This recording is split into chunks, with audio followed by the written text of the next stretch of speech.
all right. Good evening, everybody, and good afternoon to our friends in the US. Welcome to Liberia Rise. I am your host, Mr. Augustin Sharif, and I'm here with my good friend, Mr. Emmanuel Sapalucia. Mr. Sapalucia, how are you doing? Oh, thank God, under the weather a little bit, but at least by God's grace, we are here. We can walk around and do other stuff. Yes, sir. You are a trooper. So good to have you on the broadcast. Good to see you here today. Glad Yes, sir. that Texas weather is cooperating. Things are well. I got snow piling up outside. It started yesterday, but we inside. Yeah. But today we are going to be, to our friends who know, we are going to be looking at this segment we call Uncover. So here today we're going to be having table talk. We are going to be talking about, the speech that was, the speech that never ended, the speech that almost got the old man to faint. So we are going to be looking at analysis of the inaugural speech and what was said and what was not said.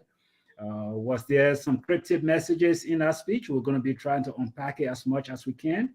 And I know you have heard it, you are tired of listening to it, but we definitely want to put our own 2 cents to it and see what was said to our people. What contract did Mr. Boakai sign with our people? So we are going right on to go ahead and just play another song, talking about Liberia. And then we're going to come back here and start the show, share the broadcast. Thank you for joining us, and we look forward to having a great, great discussion. Whoa, whoa, whoa, whoa. Love is all we need to make it see.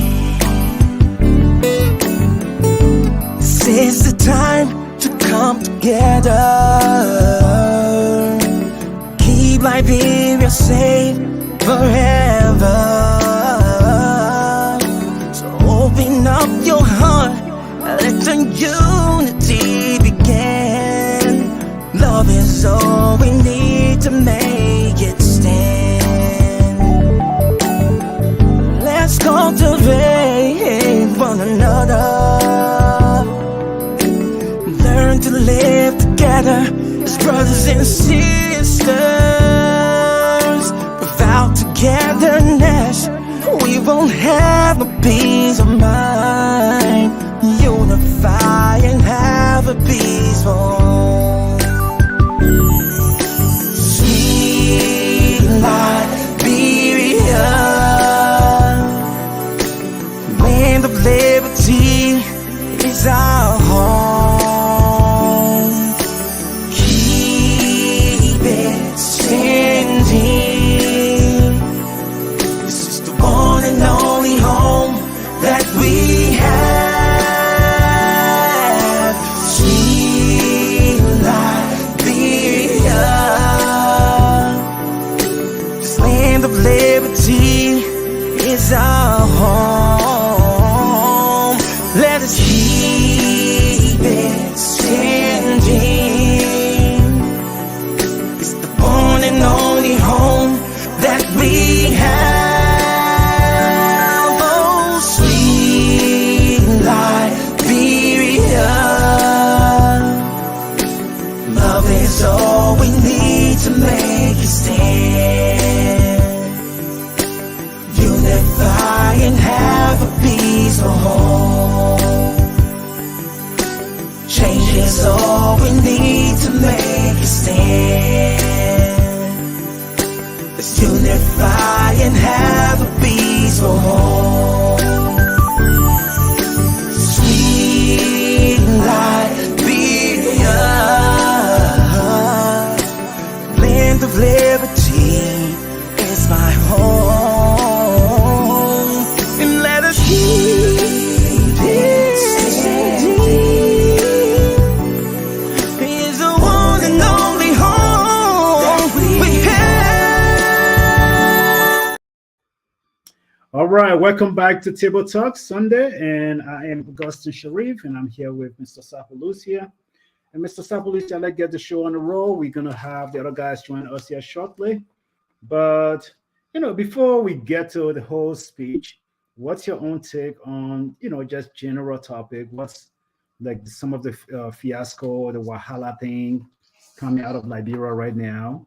after this whole inauguration. Before we get to the speech, let's talk about some of your take on what's unfolding on the ground. Well, when we look at what's happening, I know it's still early for people to start judging this administration, but I just feel that from what I'm looking at in Liberia, if I'm going to be very objective, there are some things that the president has said that I think may help his administration to go forward, but I think there are some other mistakes that they are making that it's not just on the president alone, even the legislature, in my opinion, based on what I saw, or what I saw when I read this on the newspaper, and I saw I heard some of these during his speech, especially when it comes to that the SONA, the State of the Union, State of the Nation address. I think it's kind of like the completion of the inaugural speech. That's how I would look at it to be. Yeah. But yeah, so he made some statement that I think we need to look at. That is the drug testing stuff, right? That is something we do here in most developed countries. I think that's a good step in the right direction if we're going to fight the war on, we're going to declare war on drugs. I think that's one step each and every Liberian can, kind of embrace. I know when I was watching the Senate hearing confirmation, some people were making fun out of that, and even some of senators also had a meeting. I think it was led by Nathaniel McGill from IGB, where they were discussing similar thing. Where they invited Dr. Brown from JFK and some doctors from ERWA hospitals that have laboratory when they're doing testing. So I think those are places that we can focus on. Some of us have experience in that end, and by God's grace, I hope that we can have a full width of idea or give ideas or experience on how we can do that. But I think that's one approach that he mentioned that I think I embrace. That's as an initial stuff. But one of the mistakes I think they're making from the lawmaker side is the fact that the president appointed some senators to be part of his vetting team. I think one is a conflict of interest, and two, it does not show separation of power between the executive and the legislature, because they cannot be vetting the same people they're going to interview for a job. That's just my opinion. Yeah. But whatever the situation is, I think that's the first mistake they're making. And I hope they can recognize that or realize that now and correct it, and then we can move forward. If we're going to start with transparency, we need to separate the power sharing in Liberia. Yeah, I agree. And basically, like you said, I think I'm right there with you. I'm on board with you. I understand the situation. You cannot be the manager and also be the one who's supervising and doing all these different things. So definitely agree with you. But one of the things we want to do today, we really want to go into the speech, the longest speech, in my opinion, in the history of inauguration. I mean, this thing was very long, and I tried my best to go through it and just kind of read it as much as I could, and try to kind of dissect some of the things. But when you've read a speech, you look at it. When you get into the speech, what is the very first thing that just kind of jumps up at you in a speech? We want to look at that. One of the things I was looking at to say, what was his manifesto? Are we going to see the president's plan in this speech? Is he going to tell us something that we don't already know? And if he was going to tell us something we already know, what is the plan in fixing that thing that we already knew? And so when I go through the speech, honestly, I felt like, just the very first 4 or 5 pages of the speech, I really felt like I was sitting in middle school history class all over again. And I look, to the speech writer, lucky for you, good for you. But I'm just telling you the truth. I really felt like I was sitting in history class, learning the history of Liberia all over again, how the colonies got here, how the people got here, tried to mingle with the native and all of that. That was the first thing I took out of the first 5 pages. There were maybe 1 or 2 sentences that we'll focus on, but give me your take on the first 5 pages. Maybe I'm wrong, but how did you read it? No, exactly. In fact, I felt that was not. I don't know whoever these writers were. I don't know who they were trying to impress. Maybe they wanted to put out there that they knew that history, but I don't think the president's job is to teach our foreign guests the history or teach the Liberian people history, because that's what made the speech to me boring initially. Because I'm standing there looking at talking about people who came from Sierra Leone, who came from Nigeria, who came from the Caribbean, and all this. That has nothing to do with what you're going to do for the people. That speech, Okay. rather, if I was the one appointing him, you will be dismissed. And if you're not careful, I know people will say I'm too harsh, but he'll be prosecuted for something, because that was too long. That was not a speech for for inaugural. That was not an inaugural speech.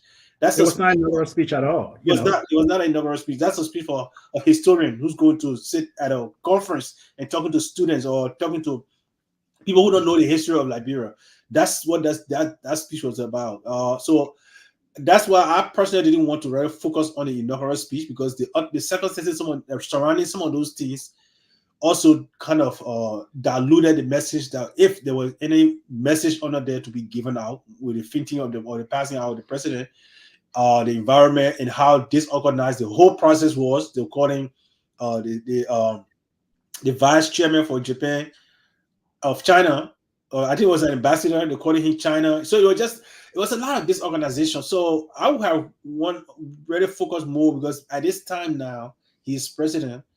The SONA will be the best thing that we can look at to get some meat from the president, to see, hey, what are those things that he's going to do for the nation. But the inaugural speech did not do the United Party any justice. I think it set them up on the wrong path, and I hope we can recover from that and start focusing on what to do next. Yeah, and on page 1 of that speech, he talks about kudos to him, but he talks about this whole idea of we have a living president. We have 2 living presidents. We have a former and now a outgoing president, which was something that those of us who know a little bit of Liberian history, we should celebrate, because as long as I was a kid going to school in Liberia, I never knew a former president in our country. Nope. There was nothing that we can say, oh, that's a former president. But I was very lucky. That's why when I went back to Liberia last year, I was able to meet President Salif, and I thought it was an honor to be able to see a former president. And if I have the opportunity to meet Mr. Weah, I will definitely meet him as well. But I think it is a good thing. We should celebrate that. But again, that in itself, it is not what we want to hear from the man who said, I'm here to be the rescuer.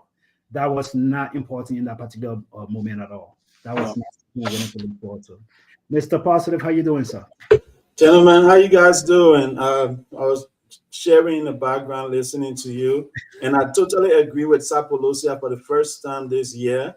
This is the second time. The first time this year. You're right. Yeah, we should focus on the SONA instead of the inaugural speech, because of the president passing out, I didn't even go back to watch the video or to see, because I felt embarrassed or sad for him.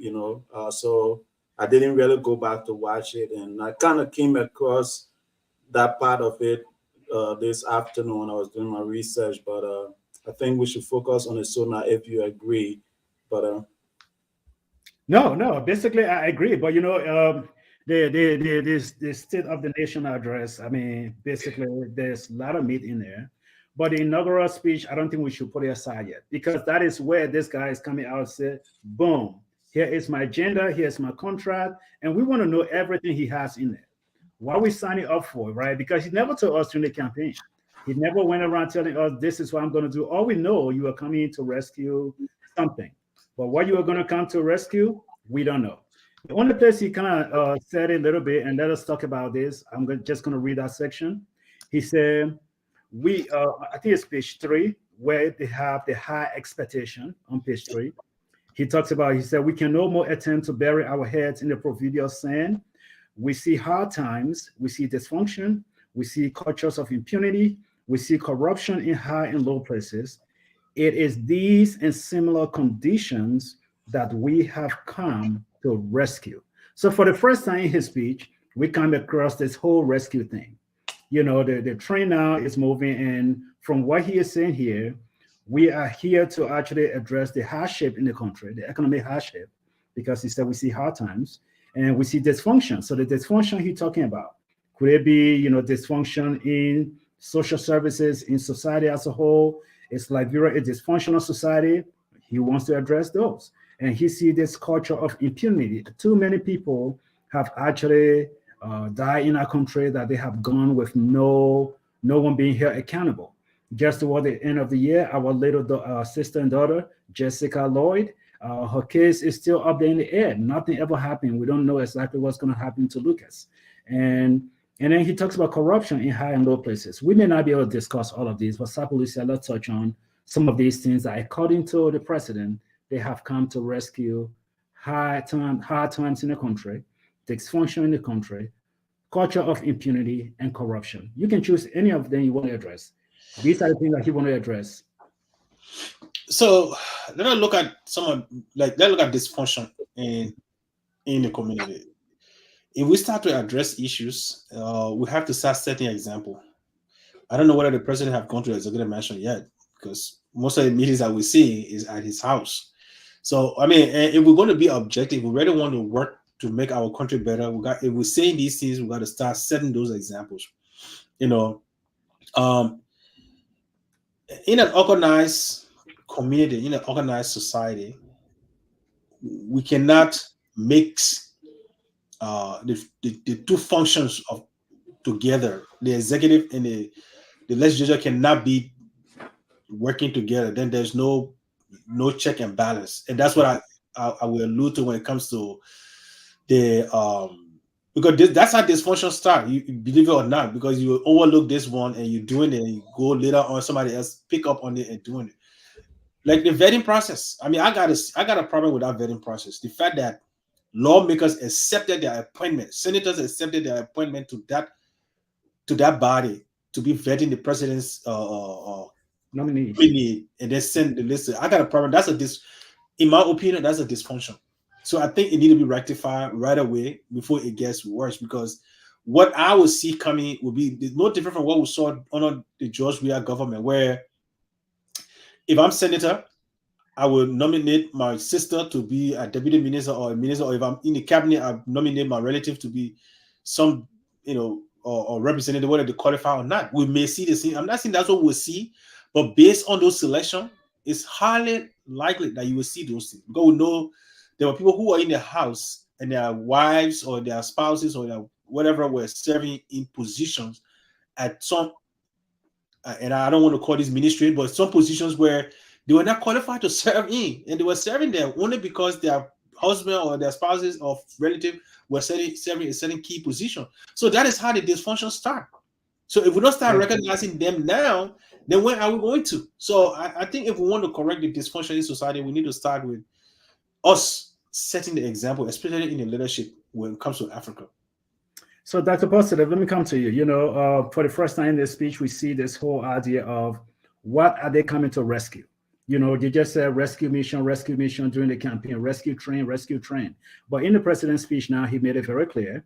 I'm here to rescue the hard times that we have in the country. I'm here to rescue the dysfunction in the country. I'm here to rescue the culture of impunity in the country. And I'm also here to rescue corruption in high and low places. Which one of those do you want to bite on? Dr. Positive, I think you are actually muted. I'm not hearing you. Yeah, thank you so much, Mr. Sherry. Before you go to that, before I answer your question, let me submit to you Maslow need of hierarchy, right? Mm-hmm. In Maslow need of hierarchy, he talk about safety. He talk about psychological need, which is food, water, warmth, and rest, right? So the president talking about state of impunity, right? Things not being in the right place, people committing crime, they're not being held accountable. I think that's important, right? I think that is important for any leader to tackle. If he put crime as part of his first 100 days and make sure that anybody that commit any crime, anybody that stole the country money, they are immediately put in prison after they have gone through the judicial system and they get punished, that will set a new precedent for Liberia, right? Sure. In reference to things going in different places, you look at the basic need. I think the president is right when he says things are in disorder and stuff like that, that we need to put things in place for us to be able to feed our people. We need to put things in place for us to provide shelter for our people. And if you look at Maslow, hierarchy, needs of hierarchy, nobody will be able to contribute to society if their basic needs are not met. So I'm with the president. Like I said, I reviewed and I read the SONA. So the basic needs that need to be met, if the president tackled that, right? And even if we go to the UN development goal and you say, let's take 2 or 3 items on our UN millennium goal and tackle that. If the president focus on that, I think he's in the right path, and I will pray that he becomes successful. All right, so let's talk about corruption. Because corruption, he wants to also attack corruption in high and low places. Let's look at corruption. Corruption is a big deal in our country. Everywhere you go, whether you hit the airport, whether you go to the police department, whether you go, everybody wants something. You meet the police officer on the street who's directing traffic. He get closer to your car because he know that you and him going to exchange hand. Corruption in high and low places. I would have loved to have known how the president intend to achieve these goals, because it is one thing to put those things on the table, but it is another thing to actually be able to say how we're going to do it. Because now, how are we going to do it? Everybody who have come in power, they have talked about corruption in Liberia. We're going to address the issue of corruption, address it. What are we going to do? How are you going to do it? Are you going to pay people on time to make sure that these people don't have the need to be corrupt? But nothing was said, so it just left hanging up there. It is hanging up in the ceiling. We just got to grasp and see what he's going to do with it. And so how do you address corruption? It is not said. Sabu Lucia, let me start with you on that whole front of corruption. So it will bring me back to where I just started from when it comes to corruption. Because how does corruption start? We have to look at the underlying cause of corruption, right? Appointing somebody who is going to be elected, nominating people who is not objective in their selection. That's the beginning of corruption, right? And so far, I've been following. I've not heard about the president declaring an asset yet, because those are some of the those should be the basic. This is the basic. If you want to say transparency, you yourself must start practicing transparency. So far, only 3 people that have declared an asset: Jonathan Boakai, Darius Dillon, and the pro temp Lawrence Kanga. Yomli Kanga Lawrence. Those are the only 3 people so far that I have heard about that have declared their assets and have tried to make it public. So those are the basic. And even in his statement, yes, he may have alluded to it, but he didn't put a firm stand as to whether each member of his cabinet are going to declare their asset. It has not been said. So those are the beginning. Those are the things you have to start doing to tell us or to let us know that you're actually serious about fighting corruption. For example, when he talked about drug tests, he said, "I myself going to do drug tests." And I know he said, "I urge everyone." Sometimes urging could be it could be forceful depending on how you use it, and sometimes it could be optional depending on how you use it. Because I would say I will urge you to do drug tests, or else you're not going to get employed by me. Or I will urge you, and maybe you get. But it depends on how the context in which he's speaking. So that is something that I will say. Okay, since he said it, and he said he himself is going to be doing it, and I see some senators also saying they're doing it. So that's something that he have put forth that seems like it's taking a root in society. People are talking about it. They have not begun a discussion, even in the House of Senate. But when it comes to corruption, yes, he talked about tackling corruption. Yes, I'm hearing from the now interview Commerce Minister designate that yes, they're going to audit their various ministry, and that's one of the questions that keep coming out in every confirmation. If you're following the various confirmation, even the police inspector will ask the same question: are you going to audit your department? Which I expect, and which is something audit Liberian people. Audit is not a bad thing. Audit is just what it is. You give me $50, and I come and tell you, hey, the $50 you gave me, this is how I use it. That's what audit is. But we have made audit to seem like a bad instrument, a horrible instrument for society. No, audit is just something used. Like if you give me $20, you give me $50, I come and tell you, hey, the $50 you gave me, I bought egg, I bought rice, I bought this. The city will do your home. That's showing accountability. Yeah, when your wife go to the grocery store and she said, oh, the $100 you gave me, this I bought pepper, rice, oil, or whatever. Now I put in it because in fact the food you cook gave you, when the food she cooks after you give her that money, It's an audit because when you look in there, you see P4, you see all the other stuff. She have just audited herself. So audit is not a bad instrument, but honestly, the president have not, and his government have not really shown us that this corruption they're going to fight. They have not started doing it because I have not seen his assets being declared. Not the vice president, none of his cabinet members that are coming or that nominated, but they have not been confirmed yet. So they may do it when they get in. But the president being off for more than 10 days, he have not done that. We'll do this, guys. We got a lot to get to. So let me come to you, Stephen. The same question with regards to the whole corruption thing. The president, he spoke of tackling corruption, saying this is one of the missions he came to rescue. That was part of that rescue thing. How do we fight corruption? What practical things do you think we should put in place to be able to say, yes, this is how we want to fight corruption? Yeah, so thankfully the president put some numbers in his sonar, right? He talked about Liberia. I think the outgoing administration left about $40 million. When you do all the numbers, they say it came to $20 million.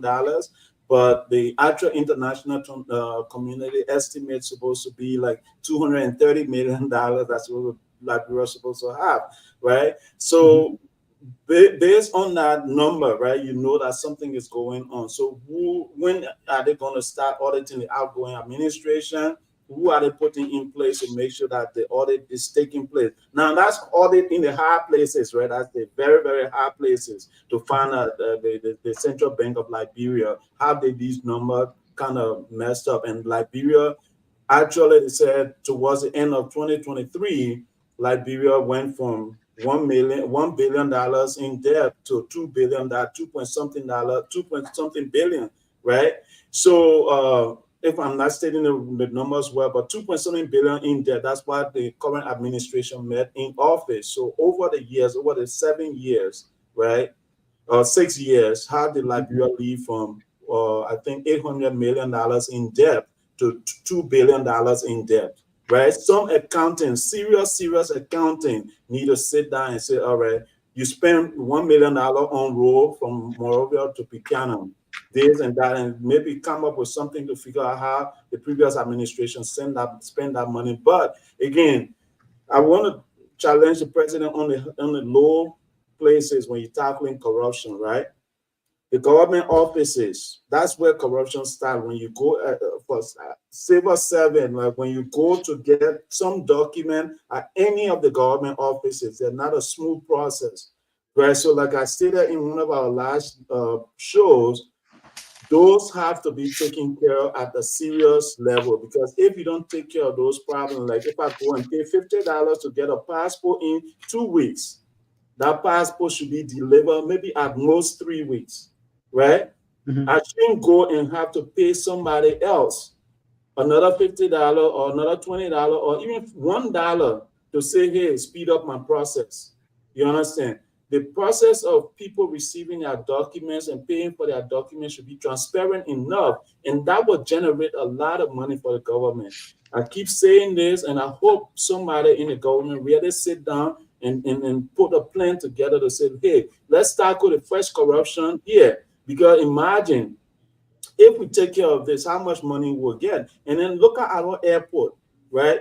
You said corruption in small places, but imagine me, Stephen Kell, coming to Liberia and I have arms and stuff, and somebody asked me for money and I gave them money, they will automatically treat me like a honorable and they will not check my bag. Why, if I was coming to do some harm to somebody and I'm entering the country with a gun, but nobody decided to check my bag because I bribed them? So bribery at the airport, all those things should be frowned on. You understand? And then the last place I want to touch is in the classroom, right? Any teacher or any student that pay bribe should automatically be expelled for I don't know how long, but some action should be taken immediately. That it should come from the Ministry of Education that says going forward from February 2nd, if you are in school, or February 2nd already passed. So okay, let's go. Let's say Monday will be February 9th or Monday will be February 5th, right? So from February 5th or February 9th, let's say, for example, any teacher who accepts bribe from a student will be expelled. Any student who pay bribe to a teacher will be expelled. I see a teacher on the side smiling over there because he know they're not paying him. They weren't paying him, so he had to take something small. But again, whether you being paid and you're not, and you say a pay is not enough, you should complain to the government. It shouldn't be your place to impose uh, flyers and other things on students so that you can collect money from them just so you can survive. I don't think it should be the teacher's place to like say, hey, if you don't give me money, I'm going to make the test harder for you to just pay me something to go along. So I always give this example. A society that is very serious about fighting corruption piece. I know we're spending a lot of time on it here, but it's very important. A society that is very important in serious about fighting corruption, you will do little things here to actually show. You may not think that it is significant, but I'm serious. Indonesia, I'm very familiar with Indonesia. My wife is from Indonesia. From what I heard, the government, that used to be a very corrupt society. And to tackle corruption, when a new administration came in, they're having election this year, but when a new administration came in, some of the things that he started doing, the local government, they actually started posting signs all over the local jurisdiction that no tip, no bribe, no this, and all of those signs. When I entered the airport, I saw a sign at the airport that says, no, absolutely no corruption, no bribing, blah, blah, blah. That, when you saw that, now people, when I saw that, I can walk to an immigration place and present my document, and nobody expect me to put my hand in my pocket and give you something. We need to do something little. It seems like it is a big deal, but we need to do something little. When these officers, if I enter that airport and I see absolutely no bribing, no this, go and see this, go and see that. I mean, for me, I have no problem whatsoever. If I get to the airport, I'm not there to actually try to beg you. I'm not criminal. I'm not stealing anything. I'm not bringing anything illegal in the country. Why should I bribe you just to have you stamp my paper if my document is correct? I shouldn't have to do that, right? Yeah. But if you don't do that, then they hold you there and you're standing around and just, oh, my man, all day I get nothing, yo. No, that's not my place. You, as far as I know, you have a job and you're working. Yeah. You're working, and I shouldn't have to give you something, except it's from the kindness of my heart, and I want to say thank you for a service well done. Thank you, and I want to give you a tip. That's a different story. But I shouldn't feel obligated to give you something. So part of the president's speech, Mr. Sabalusia, I think he really tried his hardest to make himself relatable to the people. You know, I enjoyed that part of the speech. I'm not going to lie to you. He really gave, he make us to know who he is, because most of us, we hear Boakai. And maybe we just thought, oh, he grew up in a good home and he had all of this thing at his fingertip. Well, I think he did a good job to introduce himself, similar to what Obama did in 2008. He showed himself that, look, I'm just like you guys. My parents were these people. I myself, I had some issues. I went through some struggles before I got there. I understand what it means to go hungry and not eat. So I think that part of the president's speech, to me, it was relatable. We got to know him a little bit on day one. And, you know, during his inauguration, to me, that was something that kind of stood out. But then he went into this whole idea of now going to his platform. I don't know if a lot of people caught it, but he will now go to his platform. Liberia first, you know, think Liberia, love Liberia, build Liberia, all those different things start to go into it. And the very first thing he talked about, he said Liberia first, he talks about a vision for national renewal. That vision for national renewal, I mean, it was his call, honestly, in my opinion, for us to be able to make this bold decision to stand up. And I think he also called for us to take our own destination or destiny into our own hand. But he didn't give us the how. If you are telling me here in this country where I sit that I need to take my own destiny into my own hand, I know opportunities are all around me that I can actually dig into. But you're telling Liberian people to pull themselves by the bootstrap. How do we do it? Where do we start? Well, you want me to go first? Or go ahead. Go ahead. So the president promised few things, right? And if you look at the end of the president's speech, he listed countries that have volunteered to help Liberia, right? Mm-hmm. So the few things he planned to do is to focus on agriculture development and all those kind of stuff. But the president is saying, hey, with all this support, I'm going to be creating infrastructure that may create jobs. But then he also says that he's going to start training 10,000 Liberian young people in IT right? And I mean, it's a great thing, but we have millions of youth. So if you only targeting 10,000 at this point of the first 100 days, what about the other 900,000, right? How are you going to create jobs for them? And I know that's the question you are asking. So let's hope and that the people like China or whoever is coming to do projects in Liberia, they are not coming with their own who won't work guys, right? Like bringing you know what they call who won't work, right? Mm-hmm. Yeah, so you're bringing those people without any skills, without any knowledge from China to come and do the basic thing like towing cement to the location to kind of start building the roads. That should definitely be banned by the government. Like if you are bringing somebody to do work, that person should have some high engineering skill that their contribution is needed for that project. If not, that person should be hired right from Liberia. Else we'll sit there and we'll build all the big roads, we'll build all these big infrastructure, and the Liberian youth will be left out of that. Thank you, Dr. Positive. But Dr. Positive, before I let you go, though, because there's another section I want to give to Dr. Sapalucia, Mr. Sapalucia. Bear with me here, Sapalucia. Hang in there. But Dr. Positive, I want to come back to you. You are talking about technical jobs. I know you mentioned the RT, you mentioned agriculture. Agriculture can no longer be what we knew when we were growing up as children. Well, we take the cutlass and brush the fine and spread the Red Sea. Agriculture can no longer be that in the 21st century. Now, if you're saying you're going to do agriculture, then of course you can tell me that, look, a country like Indonesia that produce rice, Vietnam, those countries that produce rice, all of this international trip that he was taking, you would think that by now, before he come to speak to the country, he has something concrete that I can give you. Like, look, I have spoken to the president of Vietnam. They are going to send 50 people to come and teach us how to grow rice. I have contact in China, and they're going to come to show us how to build our infrastructure here and there. But we didn't get any of those concrete. Now, you talk about the agriculture sector. It is super important to Liberia because, man, we have the soil, we have the land, we have all of that. What are we going to do with it? Who's coming to teach us? Are we buying equipment? You can't do this all in 100 days. You cannot do this in 100 days. We talk about this in the show. Like our other show was 2 weeks ago. We talk about what should we expect in the first 100 days of the presidency. Remember, guys, remember that show. But you cannot do all of this in 100 days. You can't.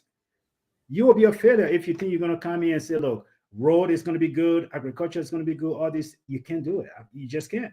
So give us something concrete that we can hold on to. What will you do with agriculture? Well, again, Sharif, you're asking for too much here. The president. No, I don't think I'm asking. No, hold on, please, sir. The president, part of his taking office is giving a speech, right? Mm-hmm. And that speech you have to outline what you're gonna do, right? And he had to do that for the Liberian people, and these are the areas that he said he will focus on, right? And then he's also added something and say, hey, I want to reach out. I'm going to create an actual department that is going to focus on my diaspora people to bring them to help create jobs and all those kind of stuff. So if this guy is looking at other places, like if he's saying agriculture, he definitely, I think, as a president, I believe as a president, he have the ability to call Indonesia and say, hey, President John, whoever your name is, I need somebody, some expertise from your agriculture sector to come and help my country. Can you provide somebody? And I'm sure the guy in Indonesia will say, hey, you are my friend, I will do that. Or he can call his buddy in America and say, hey, guys, I need something like that, and they will be able to do it. So as a president, you have leverage. Not you myself, before we call President Bush or not President Biden or somebody, we have to struggle, right? So if I believe with his power now as president, he have the red phone, he can call any president, and hopefully if he needs to go to the president, he will get help from somewhere. But if he go into those ministries that handle rice growth in Indonesia or Vietnam or someplace else, I think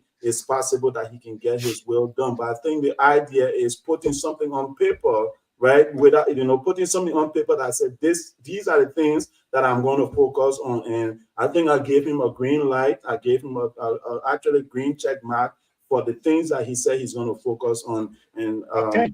Well, I think that is why I respect you, because I think that's why we call you Dr. Positive, because you're always giving them the positive vibe and you're giving them the benefit of the doubt. But I think as Liberians, we have made this mistake too many times. People come and they pour this, whoop, all of this thing on the table. We say, oh yeah, Zekwe, because this is what they're going to do. In the last administration, President Weah, his speech, he came up and he said, you Liberians, you will not be spectators in your own economy. And he put all of this stuff on the table and we clap for him. At the end of it, we are here. So no, we rewarded we are. So yeah, so he's out of office. He's out of office. Steve dominating the show. Let's look at some things here. Let me come to you. I got your question here. Don't rush me. No, I'm saying we don't let that we are out. So we gave him what the result he asked for. So we gave it to him. So okay, let me go, Mr. Sabulusi. Sabulusi, I want to come to you because this part of the president's speech is super important to you. He talks about his broad agenda to improve governance. But one thing he wants to also do, he said, it will ensure we rebuild the broken infrastructures and improve the delivery of health and social services, such as combating the drug epidemic ravaging our youth and eating away the future of our country. So let's talk about medical infrastructure in Liberia. Let's talk about those places. Growing up as a little boy in Buchanan, Grand Bassacanna, we had this government hospital. It was not the A+, but it was a very, very good hospital. You didn't have to rush people from Buchanan to bring them to Monrovia just to get a hospital treatment. And so now you have a lot of work to do across the country. It is not just Monrovia, because most presidents, they try to focus on Monrovia. You are in the health sector. When you think the health sector, you have tried many times to put some things together, whether it's JFK or Bon County, you have tried. When you think the health sector, what work do we need to do there? What is our work, and how can we really get the president to get some traction in this area? So in the healthcare sector, before I hit that, let me just make something clear here. That I will hit that healthcare stuff. Don't worry about it. But because I got a lot to give. But let me let us know, we as Liberians. No, we give you 2 minutes, so I know where you're going with this. Go for it. let me let us know, we as Liberians. This notion that you can just call somebody and they give unto you, that's not how it works. These people not sitting there waiting for your call because they love you so much, they will take their resources and give it to you. If I'm the president of Indonesia, my job is first my people. It is you in Africa and Liberia that don't care for your people. That is why every time something happens, you're trying to reach out and take your resources and give it to other people. Those other countries don't think like that. So think about the resources that you have in your country that you can develop using the meager resources that you have and make it start working before other people can come to you. Now, let us look at the healthcare. I think we have some beautiful infrastructures. What we do not have in healthcare system in Liberia is a structure. We do not have structures. When I say structure, it means first, like when I go to Liberia and talk to various people, most people don't have job description. In Liberia, most people, if you went to laboratory, for example, you say, hey, what is your job description? They don't know. So we need to start putting those things in place. That's one. And another thing we don't have in Liberia is regulatory agency that will regulate the healthcare system. For example, laboratory. We don't just get up here and just run a test. No. When I run a test, I have an objective eye that will come every 2 years and check my laboratory. Am I doing quality assurance right? Am I running the test right? Is my patient demographic? Are we running tests that meet those patients, that meeting the needs of the patient? So those are things that we need to put in place. Now, Liberia is well situated in that we have a lot of Liberians in the United States and other parts of the world that are in healthcare. You don't need no Swedish man, no whatever man to come to Liberia to teach you. If you can really invest in your Liberian diaspora, you don't have to come and employ them. You can use it as consultant instead of using Swedish consultant. You can use a Liberian as a consultant. It will be even cheaper for the Liberian government in that you don't have to pay the extra money that you pay a Swedish guy to come to Liberia. Because I can use my 30 days vacation I'm going to, if I'm going as a consultant, guess what? I got a place to stay. The government can give me 1 or 2 cents, say, hey man, just to put gas in your car. And I can serve that problem. I'm not saying everybody's going to do that, all right?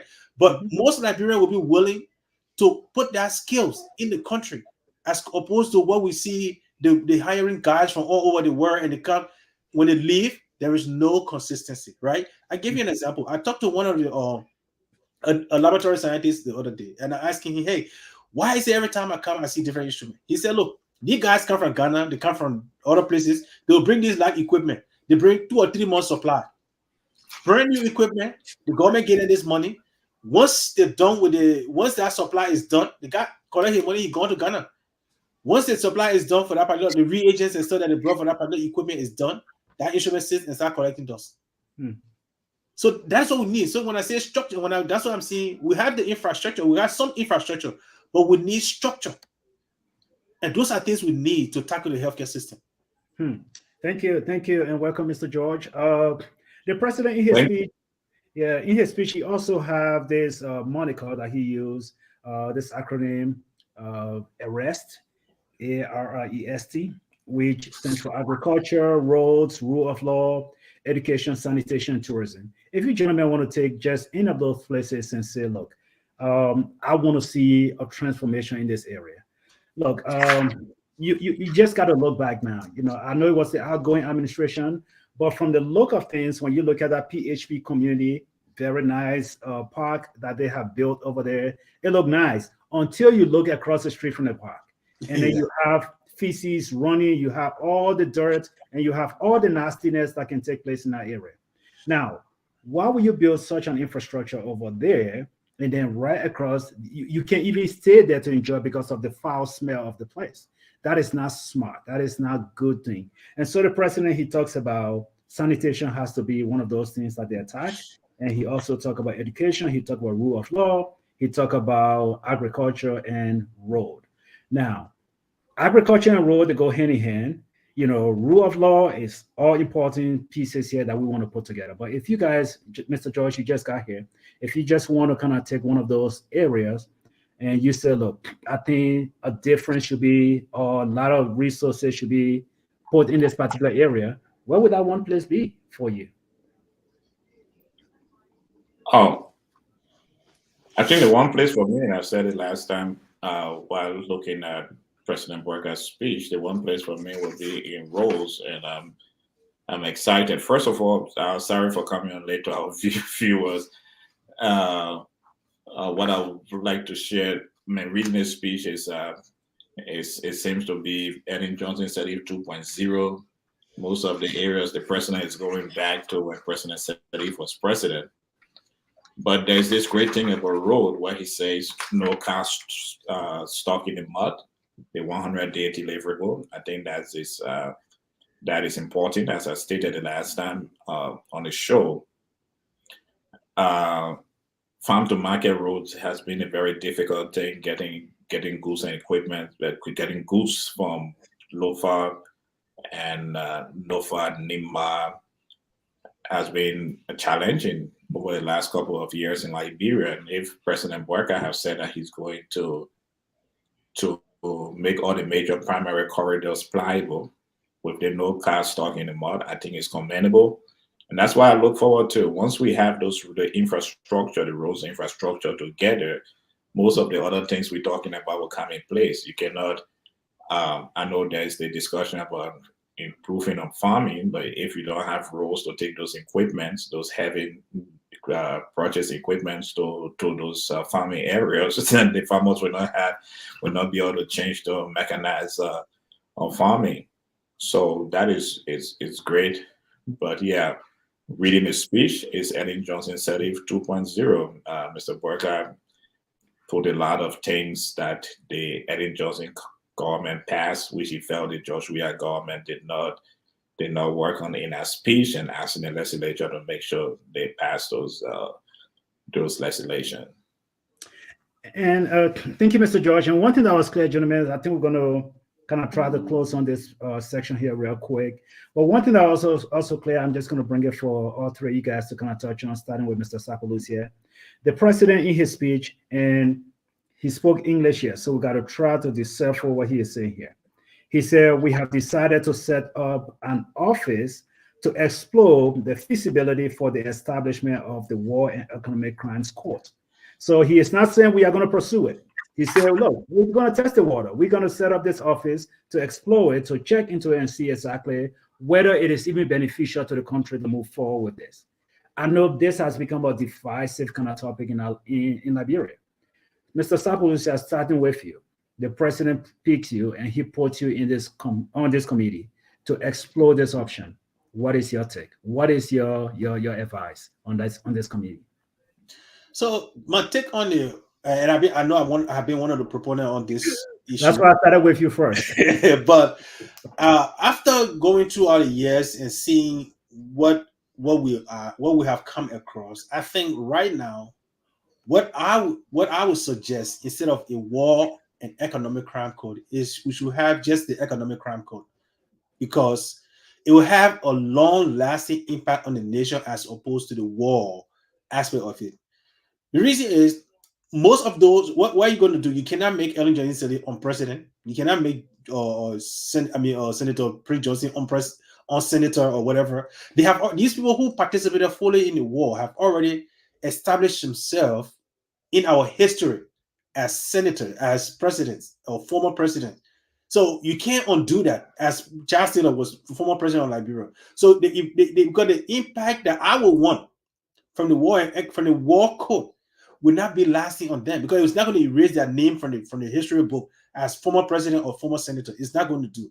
However, if we establish an economic crime code that will investigate the economic crime that is occurring in the country at this moment, will prevent future war. Because if we had, let's say, an economic crime code while back in the 70s and enforceable, let's put that we got these codes and we don't enforce the law. If we had these things established and really enforcing them in the 70s, I think some of the things that happen later on, because that code will call people accountable, right? They won't be doing whatever they want to do with the government resources, like what they used to have in other countries. I think Burkina Faso at one point and some other African countries, where if you stole money, they will take all your properties and, if possible, put you and your family in jail, right? Those kind of hard measures. If those codes are there and those are the outcome, if one is found guilty, I think it will discourage a lot of things. They won't have lack of infrastructure that we're talking about today. It won't have lack of roads, because if you give a guy, like some of the money we're talking about, $20 million getting missing in a bank account, in the government coffers, nobody can account for it. $65 billion, $16 billion getting missing, nobody can account for it or how it was used. $25 million is used for some map up exercise, nobody can actually account for it. But if there were measures put in place that if a guy misused government resources, this is the penalty he's going to pay. You're not have people building houses all over the world from their so-called $6,000 a month that they're making, and they're building million dollar worth of property around the world. So I will more focus on the economic crime code as opposed to including the war, because I don't think the war crime code will have any lasting impact on the country. I think the economic crime code will have more impact on the economy, and it will have more, like, it will prevent some of the practices maybe leading to war or civil unrest. It will prevent those things. That's what I would recommend. Mr. Positive, Dr. Positive, you muted. Unmute yourself. And just Sharif, I just wanted to go on the last three part of the acronym ARREST, which is education, sanitation, and tourism, right? Quickly, I know you asked that, but then you switched to war crime code. So let me just touch on that quickly. So education, for the past 100 or so years, we had an education system that said everybody must finish high school, go to college, and then find a job, right? Liberia is too poor for that. We need to change that whole thing. If we must have development, if we must have growth, Liberia have to focus something on what I call vocational educational, right? Universal vocational education, right? That says every child that enters either 7th grade or 9th grade enters some kind of vocational school immediately. By the time they finish high school, they can graduate as a plumber, they can graduate as a web designer or something. You understand? And in that way, that will boost Liberia economy so fast that it will be magical. You understand? I want to ask you, I don't want to interrupt you, forgive me here, but I want to ask you, you said Liberia is too poor to continue this high school, graduation, college, and all of that. Liberia is too poor for it.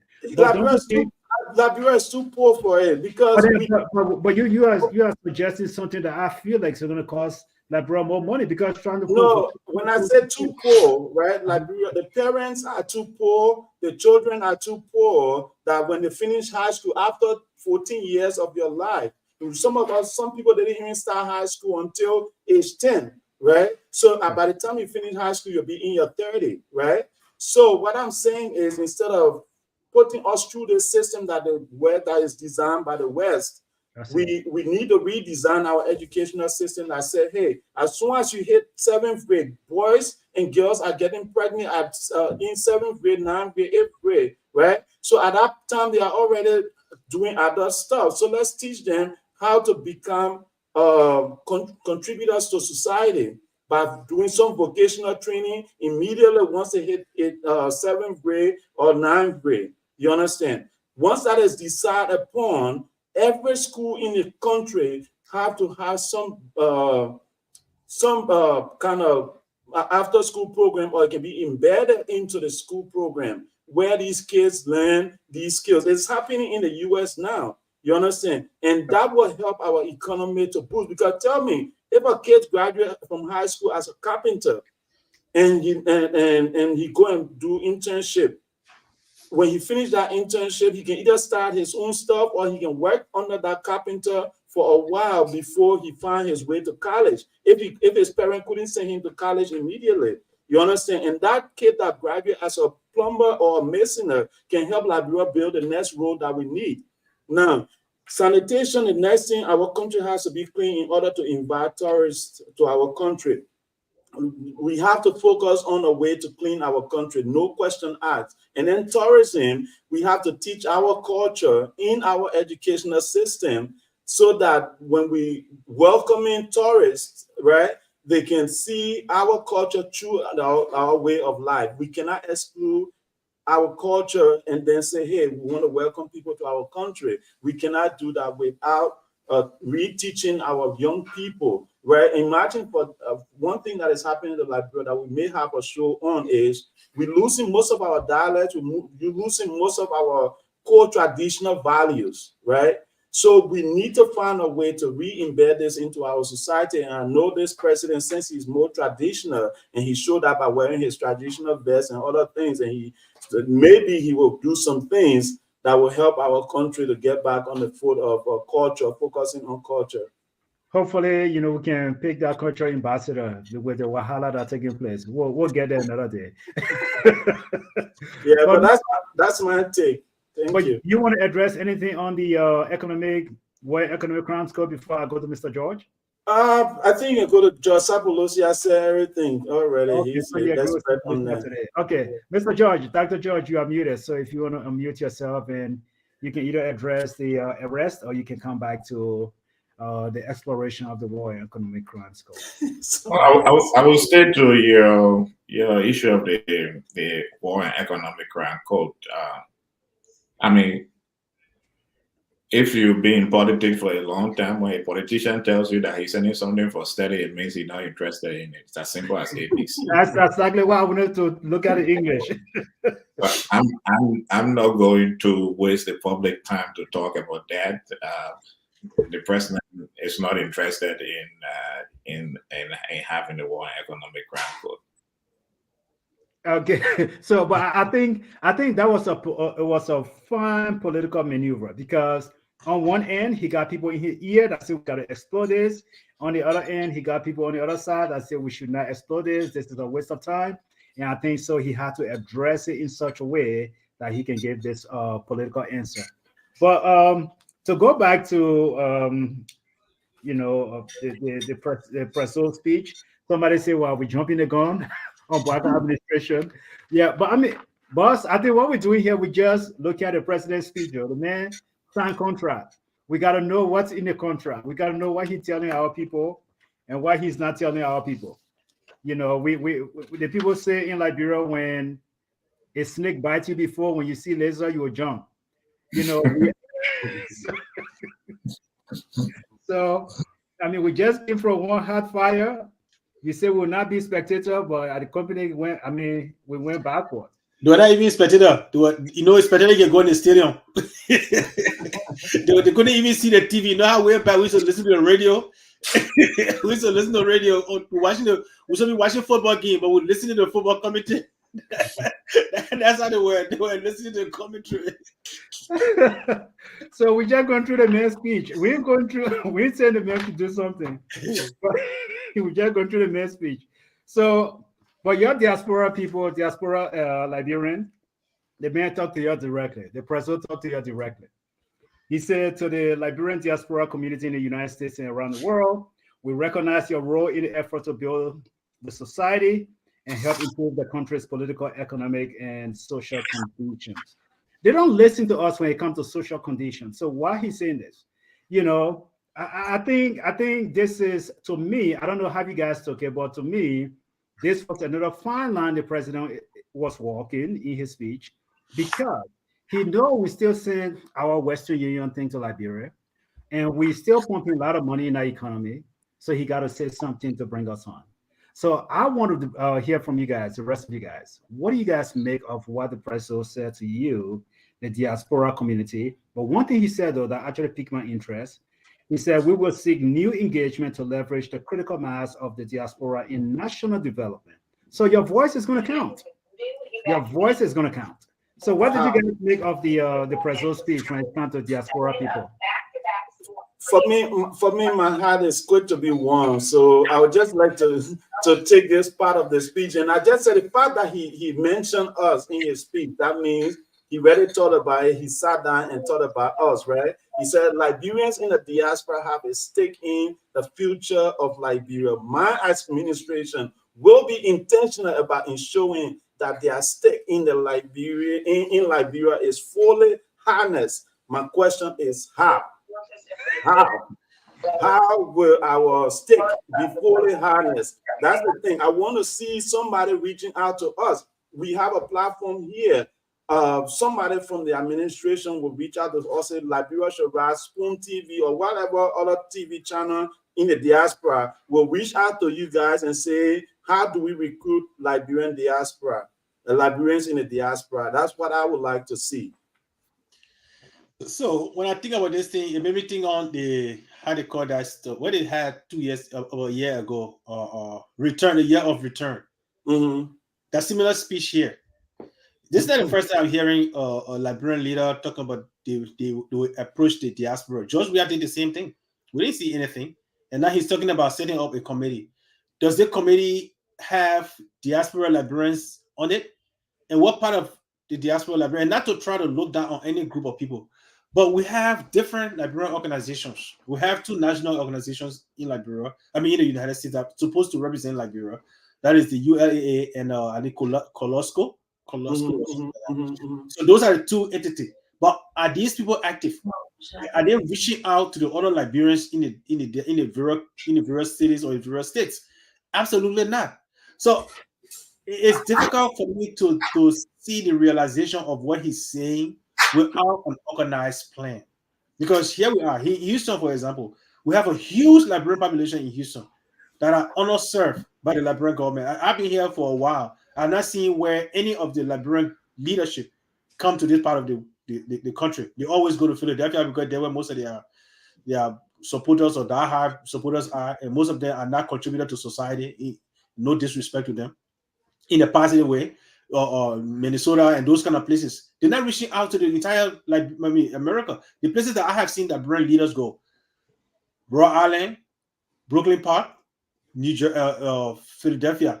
And the most attended area is New York because they have to go to the United Nations to address the UN Security, General Assembly. That's it. But we have 50 states here. We have some large states where you have large Liberian population. So until they can tell us how they're going to harness this diaspora Liberians in a structural way, I don't buy it. Okay, Dr. George, your take on that? The president said he will harness the diaspora. He will fully harness the diaspora talent, or the. So how do you? What's your take on that? Yeah, just to assist Mr. Sapolos here, when Her Excellency Madam Eddie Johnson said he was president, she visited Dallas twice.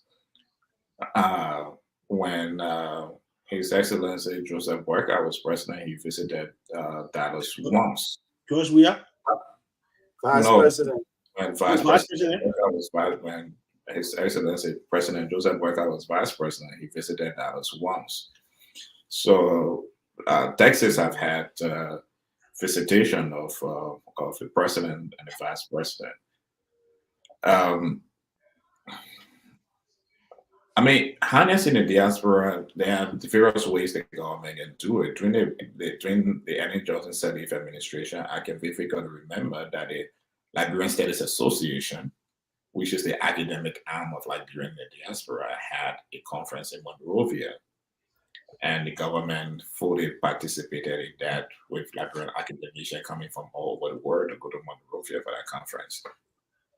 So that would be a starting point. The president can have he can develop a diaspora engagement office in his office. He can have a special assistant in the office of the president that is responsible for diaspora engagement. It's important because if you look at President Boakai's speech, he was consistent in making a comparison between the end of the Ellen Johnson Sirleaf regime and the end of George Weah regime. I saw that. Preparing the Unity Party for 2029 elections. That comparison was consistent. Almost every line, the same, almost every paragraph of the speech, there seems to be that consistent. So if you look at diaspora remittance to Liberia during the tenure of Madam Ellen Johnson Sirleaf, it was almost $100 million more than what the George Weah administration received. So any leader will be going for that $100 million to make sure that $100 million come back into an economy that is challenged. So I think that's what the president means, that we have to harness this. We have to make sure that those Liberians who stop remittance to the country because of either they didn't like the Weah government or because the government was not inclusive enough, or they were not safe. They didn't feel safe in sending them money or investing in Liberia. This $100 million we have to look for, and we have to increase it more than $100 million. So we want to create this atmosphere. And there are several ways you can. It's not only creating an atmosphere for us, for the diaspora, it's also creating an atmosphere in Monrovia. You all saw the Spoon TV video of this Liberian lady who bought a house for a Liberian company. She took her Caucasian husband along with her to Liberia. Yeah. And that house was not ready for her. Those type of 419 scam limits limits diaspora investment, because that lady did not only pay about $27,000 for that house, but she also transported goods into Monrovia, into Liberia, that she was paid taxes to the free port of Monrovia, and she was going to employ people to work with her in Liberia, and a Liberian was going to have. So that multiple economic effect of one diaspora Liberian or two diaspora Liberians is what Mr. President is looking for. So we start by looking at these companies, these investment diaspora Liberians are taking into Liberia. Even the land issue, there are hundreds of diaspora Liberians when you have conversation with them that have purchased lands in Liberia, only to find out at the end of the day they were duped, they were robbed because of that, and many of them are discouraged. So it is those kind of areas that I think His Excellency Joseph Boakai will be looking at. But I would start first by establishing a special assistant in the office of the president that is responsible for diaspora engagement, give that person funds and the ability for that person to travel extensively throughout the world, almost like a foreign minister, but just limited to her highness diaspora Liberian. They can also watch This Could Be You. All these Liberians who come on our show that have been able to develop these that are doing very well, having the companies, they are running companies, they are participating in business.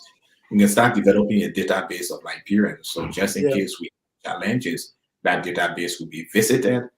We can engage the Liberian communities. I think the George Weah government had they had a grant at the end of his administration of about $50,000 or $150,000 per Liberian community to start empowerment, diaspora empowerment in communities that will encourage diasporans to go back to Liberia and invest in the country. Interesting. Quickly, guys, let's wrap this up. So, if you were to say one last thing to the government about the president's speech, do you see hope in the president's speech for Liberia when it comes to him taking care of the needs that Maslow mentioned in the hierarchy of needs? Or do you think the president's speech is going to at least try to solve those problems referenced in the Maslow hierarchy of need? And if you could just end on that, I would really appreciate it so that we can prepare for our next segment. We're already out of time. So let's just do 1 minute each and then we can wrap up the show. But I think the president, let Sapolosia start, President Dr. George, and I will conclude the show. Well, when it comes to the need, I think the first thing is the Liberian food, because the rice is a big issue in Liberia. I think if the government can start tackling that in the first 90 days or 100 days, whatever they want to call, whatever number they want to attach to that, I think that will be important. Whether his speech addresses that, well, it's good to give speeches, but to abide by those speeches are another thing. So we should have programs that are set up to address the speeches that we gave. So if they can start doing that, that may help. But I think accountability already right now, I still got some doubt with the accountability, because right now they talk about investigating the $36,000, and now they find a different explanation for it. So those are all things that will create doubt in some of us' mind. And if you cannot be transparent on those issues, then it shows us that it may be business as usual. They need to declare his assets. He is vice president, and every minister that is confirmed, they need to start declaring their assets, and then we'll know. Some of us will believe that yes, they're going to fight corruption. All right, thank you, Dr. George. Yeah, I think the president there are several areas in the president's speech that I found very hopeful, and I'm excited as a Liberian. One is something we've been talking about: the decentralization, the establishment of the Ministry of Local Government, encouraging the national legislature to quickly pass that act that was placed before them in the Eden Johnson government in order to decentralize the country, so that the Ministry of Internal Affairs can quickly metamorphose into the Ministry of Local Government. I think I found that very interesting, because the fact that the president is also thinking about revenue allocation, as was done during the Madam Sedif government, to the various counties, is also interesting. So there's a lot of hopeful, and I came on late, so I don't want to overflood the program. There are a lot of hopeful things. And finally, as I conclude, another thing that is very hopeful is that President Boakai is telling us that he's not going to follow the footsteps of President Weah by driving expensive private jets. In fact, he said that they're going to reintroduce one of the things that the current Minister of Finance spoke about our program, that he introduced the fiscal rules and travel ordinance, which means that government ministers now we have to travel economic class. The president travel first class. So the lot of wastages in travel expenses going to reduce, and that is a very good thing coming from President Boakai. All right. Thank you, folks. And just to conclude, I will just share this. For me, I think the president's speech was great, but if they can just find one or two things on the UN development goal and focus on it, and that at least if you can target 2 or 3 things, and if I were to pick 3, I would pick number 1 combined with 2, and then 9 focusing on job, and then also security, right? 16, peace, justice, and a strong institution. That I think that if the president can just focus, no Liberian president can accomplish everything in one term. So if they can just focus on 3 or 4 things in the UN development goal and make it their priority and achieve those, I think it will be great. And then I actually highlighted 7 things that the president mentioned. I think both of you mentioned them already. Education, number 1 for me. Agriculture, number 2 for me.